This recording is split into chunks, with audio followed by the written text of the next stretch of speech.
Gaza के Jabalia refugee camp पर फिर हुई एयर स्ट्राइक, 15 लोग मरे। युद्ध शुरू हुए 40 दिन बीते, फिर भी गाजा पर कहर जारी। तुर्की ने इजराइल को लेकर अमेरिका को लताड़ा।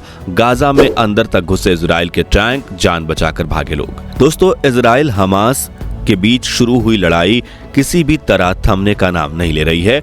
हर तरह की कोशिश करके देखी जा चुकी है, लेकिन कोई फायदा होता हुआ नजर नहीं आ रहा है। अभी भी हर रोज सैकड़ों लोग इस लड़ाई में मौत का शिकार बन रहे हैं। लोगों के पास रहने के लिए घर तो छोड़िए, खाने के लिए एक वक्त की रोटी भी नहीं है। कौन सा लम्हा जिंदगी का आखिरी पल बन जाए, कोई नहीं जानता। युद्ध में बूढ़ों, महिलाओं और बच्चों पर भी कोई रहम नहीं की जा रही है। अभी अभी गाजा का एक रेफ्यूजी कैंप हवाई हमलों का शिकार बना है, जिसमें कम से कम 15 लोगों ने जान गंवाई है और दर्जनों लोग गंभीर रूप से घायल हो गए हैं। दिक्कत यह है कि घायल लोगों का जल्द ही मृतकों में शामिल होने के चांसेस बहुत ज्यादा बढ़ गए हैं, क्योंकि इलाज करवाने के लिए हॉस्पिटल्स नहीं हैं और इलाज ना होने की वजह से मामूली चोटें भी नासूर बनकर लोगों की जान ले रही हैं। लोग इन हमलों से उबरे ही नहीं हैं कि नेतन्याहू ने फिर इस युद्ध को लेकर एक बड़ा ऐलान कर दिया है। अब उनके द्वारा किया गया यह ऐलान क्या है, दुनिया इस युद्ध को किस नजरिए से देख रही है और फिलहाल गाजा, फिलिस्तीन, इजराइल और यहाँ रहने वाले लोगों के क्या हालात हैं, ये सब कुछ आज हम आपको इस वीडियो में बताने वाले हैं, इसलिए बिना स्किप किए इसे अंत तक जरूर देखिएगा। दोस्तों, इजराइल हमास युद्ध के हालात क्या हैं, इसका अंदाजा आप इसी बात से लगा सकते हैं कि सिर्फ गाजा के अंदर ही इस युद्ध में मरने वाले लोगों का आंकड़ा 11,500 को क्रॉस कर चुका है। और इतना ही नहीं, पूरी गाजा पट्टी पर पिछले 40 दिनों में इतनी ताबड़तोड़ बमबारी हुई है कि हर तरफ सिर्फ मलबा ही मलबा फैला हुआ दिखाई दे रहा है और गाजा के लगभग आधे से भी ज्यादा लोग बेघर हो चुके हैं। याद रखिए, हम गाजा पट्टी की बात कर रहे हैं, जिसकी आबादी 22 लाख से ज्यादा बताई जाती है। यानी इस समय गाजा में 1 मिलियन से ज्यादा लोग ऐसे हैं जिनके पास सर छुपाने की भी जगह नहीं है। इजराइल की वायुसेना हर रोज गाजा के कई इलाकों को अपना निशाना बना रही है। अभी ये वीडियो बनाते समय ही इजराइल की हवाई सेना ने जबालिया रेफ्यूजी कैंप पर मिसाइलें और बम बरसा दिए हैं और इस हमले में रेफ्यूजी कैंप के अंदर पनाह लिए हुए 15 बेघरों की मौत हो गई है। साथ ही घायलों का आंकड़ा दर्जनों के ऊपर है। एक पल के लिए जरा सोच कर देखिए कि रेफ्यूजी कैंप में निशाना बनाए जा रहे ये कोई फिलिस्तीन के सिपाही या हमास के लड़ाके नहीं हैं, ये वो आम फिलिस्तीनी नागरिक हैं जिनके घर इस लड़ाई में तबाह हो चुके हैं, जिन्होंने अपने परिवार और अपने पूरे खानदान को खो दिया है।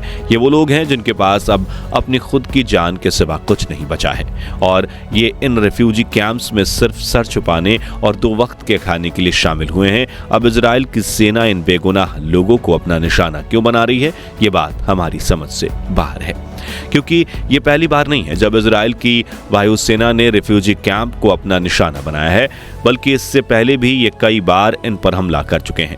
और सिर्फ रेफ्यूजी कैंप ही नहीं, बल्कि ताज़ा अपडेट्स के अनुसार इजरायली वायुसेना पिछले कई दिनों से फिलिस्तीन के जेनिन शहर को भी अपना निशाना बना रही है। जो नहीं जानते उन्हें बता दें कि जेनिन फिलिस्तीन का एक शहर है जो इजरायली ऑक्युपाइड वेस्ट बैंक में आता है। अभी तक तो ये लड़ाई सिर्फ गाजा और लेबनान, इन 2 फ्रंटों पर ही लड़ी जा रही थी, लेकिन जिस तरह इजराइल ने पिछले कुछ दिनों में जेनिन को अपना निशाना बनाया है, उसे देखकर लगता है कि शहर को शायद तीसरा वॉर फ्रंट बनाने की तैयारी है। यानी इस युद्ध की ये आग समय के साथ ठंडी होने की जगह और ज्यादा भड़कती जा रही है। अभी 2 मोर्चों पर चल रहे युद्ध से ही इतनी तबाही मच चुकी है, अगर इसमें एक और वॉर फ्रंट ओपन हो गया तो तबाही का मंजर शब्दों में बयान नहीं किया जा सकेगा। वैसे तो इस युद्ध को लेकर पूरी दुनिया ही 2 हिस्सों में बटी हुई है, जहां कुछ देश इस लड़ाई में इजराइल की तरफ से खड़े होते हुए नजर आ रहे हैं, तो वहीं कुछ को फिलिस्तीन और हमास के साथ हमदर्दी जताते हुए भी देखा जा रहा है।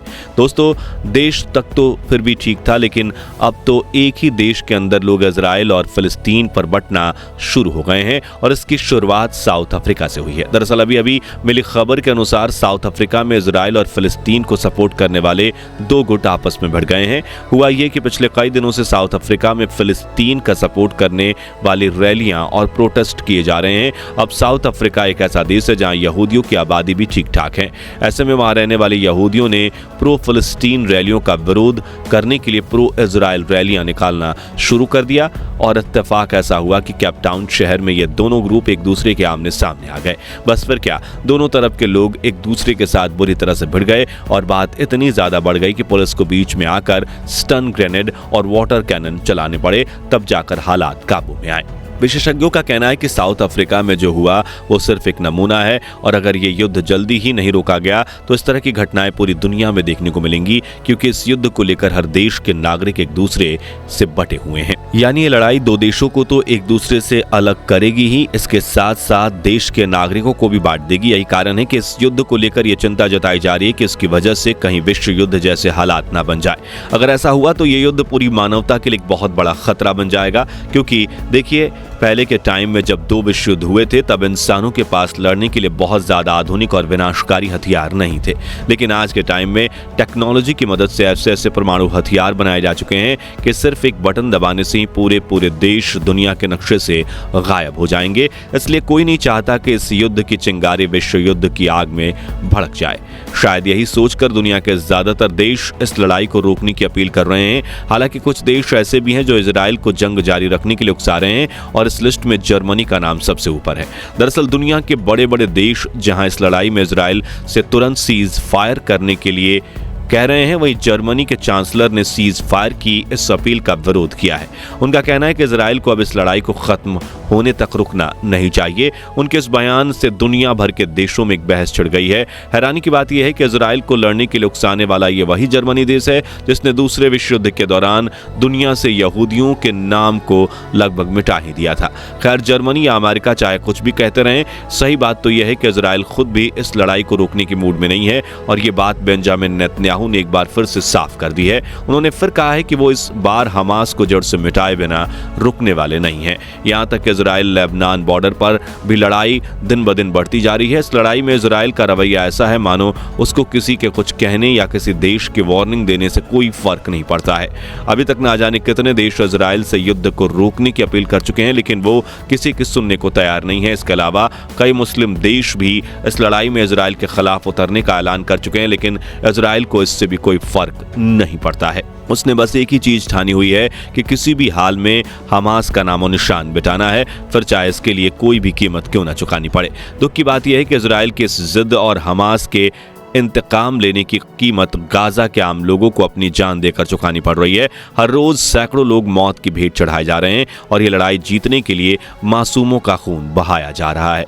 गाजा के अंदर मरने वालों की संख्या 11,500 लोगों में आधे तो ऐसे हैं जो अभी बालिग भी नहीं हुए थे। मौतों का आंकड़ा इतनी तेजी से ऊपर जा रहा है कि कब्रिस्तान छोटे पड़ गए हैं। तबाही के मंजर को देखते हुए तुर्की के राष्ट्रपति तैयब एर्दोगान ने अपील की है कि अमेरिका को अपनी प्रभावशाली छवि का इस्तेमाल इस लड़ाई को रुकवाने के लिए करना चाहिए। हालांकि अमेरिका पिछले काफी दिनों से ऐसा दिखा रहा है जैसे वो इस लड़ाई को रुकवाने की पूरी कोशिश कर रहा है, लेकिन तैयब एर्दोगान का ऐसा कहना है कि कहीं ना कहीं अमेरिका के ऊपर यह आरोप भी है कि उसने अभी तक इस लड़ाई को रुकवाने की कोशिश नहीं की है। यानी अमेरिका ऊपर से तो यह दिखा रहा है कि वो लड़ाई रुकवाने के पक्ष में है, लेकिन अंदर ही अंदर वो खुद इस लड़ाई की आग को भड़का रहा है। अब अमेरिका तैयब एर्दोगान के इस बयान का क्या जवाब देता है, यह देखने वाली बात होगी। वैसे आपको क्या लगता है, ये युद्ध अब रुक जाना चाहिए या नहीं? कमेंट में अपने विचार जरूर शेयर करें। बाकी दोस्तों, आज की हमारी इस वीडियो में बस इतना ही था। वीडियो अच्छी लगी हो तो इसे लाइक और शेयर जरूर करना, और अगर आप फेसबुक पेज पर नए हैं तो पेज को फॉलो भी जरूर करें। मिलते हैं जल्दी ऐसी और इंटरेस्टिंग वीडियो में, तब तक के लिए गुड बाय, जय हिंद।